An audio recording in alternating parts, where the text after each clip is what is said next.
नमस्कार, आप सभी दर्शकों का बहुत बहुत स्वागत है एक बार फिर से हमारे YouTube चैनल संगीता जी दमन में। दोस्तों, आप सभी को बता दें, भारतीय जनता पार्टी की सरकार उत्तर प्रदेश में है और उत्तर प्रदेश में लगातार 2 सीटों पर भारतीय जनता पार्टी को बहुजन समाज पार्टी पछाड़ते हुए नजर आई है। जी हाँ दोस्तों, हमने आपको पहले ही बताया था कटहरी विधानसभा सीट से बहन कुमारी मायावती प्रचंड बहुमत से बहुजन समाज पार्टी ने जीत हासिल की है। वहीं बडहरू विधानसभा क्षेत्र के अंतर्गत बहन कुमारी मायावती ने एक और सीट पर प्रचंड बहुमत से जीत हासिल की है। और अब आपको बता दूं दोस्तों कि बहुजन समाज पार्टी के national coordinator Akash Anand Bharatiya Janata party और कांग्रेस को जबरदस्त घेरते हुए नजर आए हैं।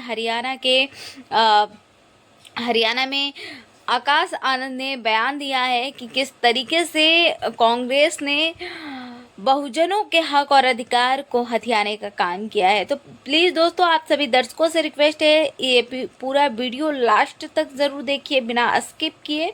और अगर आपको हमारी वीडियो अच्छी लगती है तो चैनल को सब्सक्राइब करें और वीडियो को लाइक करें और दोस्तों में वीडियो को ज़्यादा से ज़्यादा शेयर करें। जिंदाबाद जिंदाबाद जिंदाबाद। भावी मुख्यमंत्री चौधरी अवैध सिंह चौटाला जी जिंदाबाद जिंदाबाद जिंदाबाद। जोरदार तालियों से साथियों माननीय आकाश आनंद जी का आप वेलकम करें, जोरदार तालियों से वेलकम सर। जय भीम। अरे थक गए सबके सब।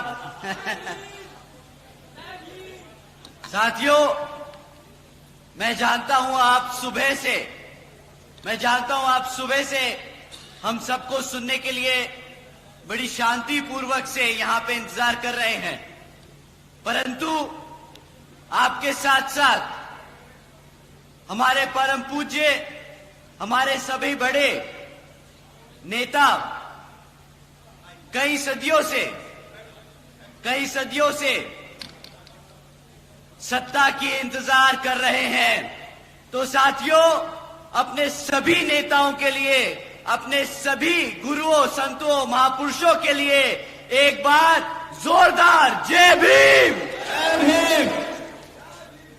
साथियों, आज यहां मौजूद मेरी सभी माताएं, बहनें, बड़े बुजुर्ग, यहां आज इतनी बड़ी संख्या में शामिल हुए मेरे सभी युवा साथी, जिन्होंने अपने दिन में से इतना कीमती समय निकालकर हमें सुनने आए, तो आप सभी को मैं तहे दिल से धन्यवाद करता हूं। साथियों, आज इस विशाल कार्यकर्ता सम्मेलन को सफल बनाने के लिए जो हमारे बसपा और इनेलो के सभी छोटे बड़े पदाधिकारी एवं नेतागण और हमारे महत्वपूर्ण, हमारे मूवमेंट की जान, हमारे सभी कार्यकर्ताओं ने जिन्होंने इतनी मेहनत करी है, सभी मिशनरी गीतकारों ने, हमारे बीबीएफ के जवान जाबाज साथियों ने इतनी मेहनत करी, आप सभी का भी मैं तहे दिल से धन्यवाद और आभार प्रकट करता हूं। साथियों, मैं अपनी बात आप लोगों के बीच में रखने से पहले अपने सभी, हमारे सभी संतों, गुरुओं, महापुरुषों को, जिसमें खासकर महात्मा ज्योतिबा फूले, छत्रपति शाहू जी महाराज, नारायण गुरु, पेरियार रामास्वामी जी, बाबा साहब डॉक्टर भीमराव अंबेडकर जी एवं मान्यवर साहब श्री काशीराम जी को नमन करता हूं। साथियों, मैं बहुजन समाज पार्टी की राष्ट्रीय अध्यक्ष व उत्तर प्रदेश की 4 बार मुख्यमंत्री एवं पूर्व सांसद आदरणीय बहन जी के लिए बहन कुमारी मायावती जी को भी तहे दिल से आभार प्रकट करता हूं। साथियों, जिन्होंने अपनी पूरी जिंदगी बामसेफ, DS4 व बीएसपी के जन्मदाता एवं संस्थापक मान्यवर साहब श्री कांशीराम जी के बताए हुए रास्ते पर चलकर परम पूज्य बाबा साहब डॉक्टर भीमराव अंबेडकर जी के मानवतावादी व आत्मसम्मान एवं स्वाभिमान के मूवमेंट के कारवा को अपने आजीवन त्याग, तपस्या व कड़े संघर्ष से सींचा है, उसे एक राजनीतिक ऊर्जा दी है, शक्ति दी है, एक पहचान दी है। तथा उत्तर प्रदेश जैसे विशाल व महत्वपूर्ण राज्य में चार बार अपनी बीएसपी पार्टी की नेतृत्व में सरकार बनाकर खासकर बहुजन समाज के लिए एक ऐसी मिसाल बन गई हैं जिससे प्रेरणा लेकर करोड़ों लोग यहाँ हमारे हरियाणा में भी सामाजिक परिवर्तन व आर्थिक तरक्की की मिशनरी कार्य से जुड़ चुके हैं। इतना ही नहीं बल्कि साथियों, मैं खुद भी उनके इस नेतृत्व से प्रभावित होकर बीएसपी मूवमेंट से जुड़ चुका हूं और उनके पद चिन्हों पर चलकर इस मिशनरी दायित्व, कर्तव्य व फर्ज को अपनी आखिरी सांस तक निभाने की पूरी कोशिश करता रहूंगा। साथियों, alliance partner Indian National Lokdal के संस्थापक व पूर्व deputy prime minister Shri Chaudhary Devilal ji को भी तहे दिल से नमन करता हूं। साथ ही इनेलो के राष्ट्रीय अध्यक्ष श्री ओम प्रकाश चौटाला जी और आज हम सबके बीच में मौजूद इनेलो के राष्ट्रीय महासचिव और हमारे गठबंधन की ओर से हरियाणा प्रदेश के मुख्यमंत्री जी के उम्मीदवार श्री अभय सिंह चौटाला जी का भी मैं तहे दिल से स्वागत और आभार प्रकट करता हूं। साथियों, आप लोगों के सामने विधानसभा आम चुनाव के मुद्दों को बीच में रखने से पहले मैं हाल ही में ऑनरेबल सुप्रीम कोर्ट के सब कास्ट कैटेगराइजेशन के जजमेंट के बारे में आप लोगों से बात करना चाहूंगा, जिसके संबंध में आदरणीय बहन कुमारी मायावती जी ने भी अभी कुछ दिन पहले ही प्रेस कॉन्फ्रेंस कर हम सबको उसके बारे में आगाह करने का काम किया। साथियों, वो जो जजमेंट दिया ऑनरेबल सुप्रीम कोर्ट ने वो 650 पन्नों का था, परंतु उसकी मूल भाषा मैं आपको बता दूं उसका मतलब क्या है।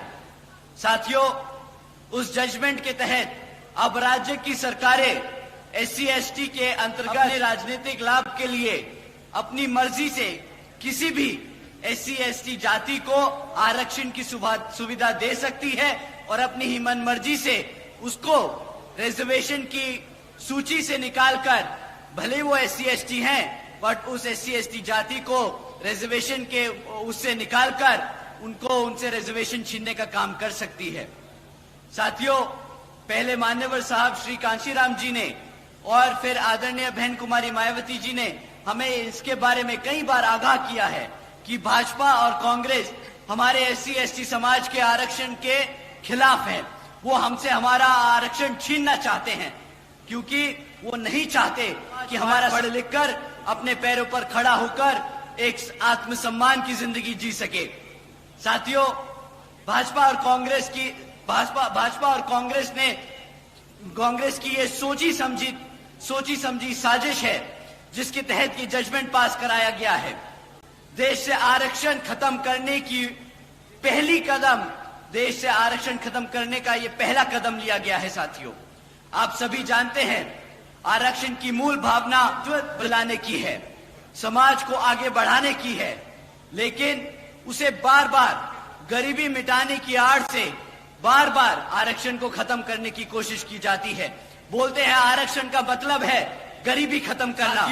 आप सब यहाँ जो बैठे हैं जानते हैं आरक्षण से गरीबी नहीं, प्रतिनिधित्व, रिप्रेजेंटेशन, आत्मसम्मान मिलता है, ना कि गरीबी खत्म की जाती है।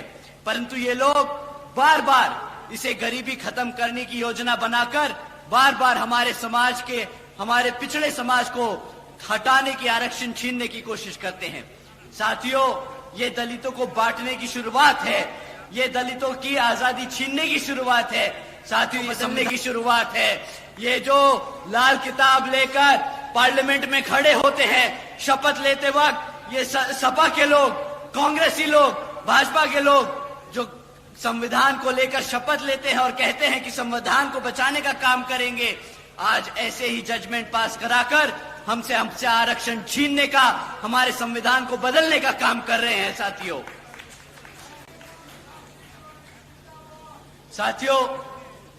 संविधान बचाने के नाम पर भाजपा और कांग्रेस मिलकर संविधान को बदलने का काम कर रही है। आदरणीय बहन जी ने कहा है कि अगर ये भाजपा की एनडीए और कांग्रेस की इंडिया अलायंस, जिसमें सपा, आम आदमी पार्टी जैसी पार्टियां भी शामिल हैं, ये सब अगर सच्चे दिल से हमारे समाज के लिए आरक्षण के हितैषी हैं, तो ये सब मिलकर पार्लियामेंट के जरिए से हमारे रिजर्वेशन एक्ट को संविधान की 9वीं सूची में डालकर उसको हमेशा हमेशा के लिए सुरक्षित करेंगे। परंतु साथियों, इनकी नीयत नहीं है। आज सुबह ही आदरणीय राहुल गांधी जी ने भी एक प्रेस कॉन्फ्रेंस कर स्टेटमेंट इशू किया, जिसमें कहा उन्होंने कि पंडित नेहरू जी ने और महात्मा गांधी जी ने आरक्षण के लिए खूब लड़ाइयां लड़ी हैं। वो चाहते थे कि हमारे SC/ST समाज को आरक्षण मिले, परंतु यहाँ मेरे सभी SC/ST भाई जानते हैं कि किस तरह पंडित नेहरू जी ने और महात्मा गांधी जी ने बाबा साहब को पार्लियामेंट से दूर रखने का काम किया। किस तरह वो जब बाबा साहब MP चुनकर पार्लियामेंट की कमेटी में पहुंचे कॉन्स्टिट्यूशन के, तो किस तरह उन्होंने बाबा साहब को इंडिया से हटाकर पाकिस्तान की कॉन्स्टिट्यूशन कमेटी में भेजने का काम किया। साथियों, उन्होंने कदम कदम पर हमारे बाबा साहब को नीचा दिखाने का काम किया, कदम कदम हमारे रिजर्वेशन को छीनने का काम किया। साथियों, वो तो इतने अड़ गए थे कि जब बाबा साहब ने अंग्रेजों की मदद से आरक्षण की व्यवस्था तय करी कॉन्स्टिट्यूशन में, तो महात्मा गांधी जी भूख हड़ताल पे बैठे, माने नहीं जब तक उन्होंने बाबा साहब की शर्तों को हटाने का काम न किया। साथियों, वो इस कदर इनके पीछे पड़ गए थे कि कह रहे थे कि मैं मर जाऊंगा परंतु आरक्षण नहीं लागू होने दूंगा। साथियों, ये थी कांग्रेसियों की। साथियों, भूल जाइएगा कि कांग्रेसी या भाजपा कभी भी हमारे आरक्षण के हितैषी हो सकते हैं। साथियों, उन्होंने कदम कदम पर हमें मिटाने की, दबाने की, कुचलने की कोशिश की है। समय आ गया है, अब कोई हमारे ऊपर राज नहीं करेगा। समय आ गया है अपने वोट की कीमत का, अपनी वोट की कीमत को पहचानने का। समय आ गया है शासक बनने का। समय आ गया है अपनी जगह लेने का। समय आ गया है पार्लियामेंट लेने का। साथियों, अभी आप लोगों के सामने अभी कुछ ही समय में विधानसभा के आम चुनाव होने वाले हैं और कांग्रेस के साथ साथ यहां भाजपा भी पिछले 10 सालों से राज कर चुकी है। भाजपा से पहले कांग्रेस ने 10 साल आप पे राज किया, अब पिछले 10 साल से भाजपा राज कर रही है और अब जब विधानसभा हमारे सर पर है तो ये लोग फिर से आप लोगों के बीच में आकर झूठे झूठे वादे करेंगी। परंतु साथियों, इस बार इनको वोट डालने से पहले हमें इनसे कुछ मुद्दों पे सवाल करने होंगे। मैं आप लोगों से जाति और धर्म के आधार पे कभी नहीं कहूंगा आप सवाल करें। मैं आपसे कहूंगा आप इनसे शिक्षा, रोजगार और चढ़ती हुई महंगाई के बारे में सवाल करें। साथियों, अगर हम शिक्षा की बात करें तो यहां पिछले 10 सालों से सरकार ने 5000 से ज्यादा प्राइमरी स्कूल्स को बंद करने का काम किया है। एक तरफ हमारे पढ़ने लिखने के बच्चे की संख्या बढ़ रही है, दूसरी तरफ ये सरकार हमारे बच्चों के प्राइमरी स्कूल बंद करने का काम कर रही है। एक तरफ साथियों 2000 से ज्यादा सीनियर सेकेंडरी स्कूल है हरियाणा में, जिसमें से 1000 से ज्यादा प्रिंसिपल तक की पोस्ट पे प्रिंसिपल्स नहीं है। अब साथियों, ये बताइए कि पिछले 2027 से हमारे SC/ST OBC समाज के छात्रों को स्कॉलरशिप का पैसा मिला कि नहीं मिला? यहाँ पे जितने भी कॉलेज के बच्चे बैठे हैं, बताइए आपको स्कॉलरशिप का पैसा मिला कि नहीं मिला? भाई साहब, इतना कम मना करोगे ना तो सत्ता तो दूर की बात है, स्कॉलरशिप भी नहीं मिलेगी। तो अपनी जो दर्द और दुख है उसके लिए आवाज उठाइए और बताइए कि मिला कि नहीं मिला। साथियों, जिस तरह आपको स्कॉलरशिप का पैसा नहीं मिला, इसी तरह इस बारी कांग्रेस की और भाजपा को वोट नहीं मिलेगा। आप लोगों का वोट हाथी और चश्मे पे पड़ेगा। साथियों, एक तरफ हमारे बच्चे दिन रात मेहनत कर कर कॉलेज में दाखिला ले रहे हैं, दूसरी तरफ ये सरकार झूठा वादा कर कर कि स्कॉलरशिप का पैसा देगी, वो पैसा नहीं देती। हमारे बच्चे अनपढ़ रह जाते हैं। जब हमारा बच्चा पढ़ेगा लिखेगा नहीं तो आप बताइए क्या वो गुलामी करेगा कि नहीं? हम गुलाम ही बन के रह जाएंगे ना। अब आप ही बताइए, बाबा साहब ने इतनी मेहनत कर कर हमें गुलाम बनाने के लिए खड़ा किया है। बताइए मेरे किसान भाइयों, आप लोग अपने पैरों पर खड़ा होना चाहते हैं कि नहीं? साथियों, अगर आप अपने पैरों पर खड़ा होना चाहते हैं तो मैं आप लोगों से दरखास्त करूंगा कि आने वाले विधानसभा चुनाव में यहां बसपा और एनएलए के प्रत्याशियों को भारी बहुमत मतों से जिताकर श्री आदरणीय अभय सिंह चौटाला जी को मुख्यमंत्री बनाकर अपने यहां पर अपने लिए, अपने हितों के लिए काम कराने का काम करें आप सब। साथियों, एक तरफ ये भाजपा और कांग्रेस वाले हैं जो इस तरीके की काम करते हैं, इन नीतियों पे चलते हैं, और दूसरी तरफ हमारी आदरणीय बहन कुमारी मायावती जी की नीतियां हैं जिसके तहत चलकर यहां पर भी हरियाणा में उसी संख्या में, उसी ताबड़तोड़ तरीके से यहां पे काम किए जाएंगे।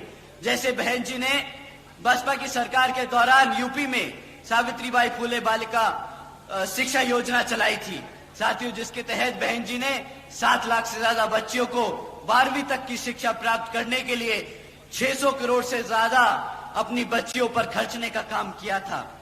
इतना ही नहीं साथियों, बहन जी ने 6 engineering colleges, 2 homeopathic colleges, 24 polytechnic colleges, 2 paramedical colleges, 6 universities, 200 से अधिक इंटर व डिग्री कॉलेजेस, 100 से अधिक ITIs, 550 से ज्यादा हाई स्कूल्स और हमारे प्राइमरी स्कूल्स के बच्चों के लिए 5,500 से ज्यादा प्राइमरी स्कूल्स बनाने का काम किया है साथियों।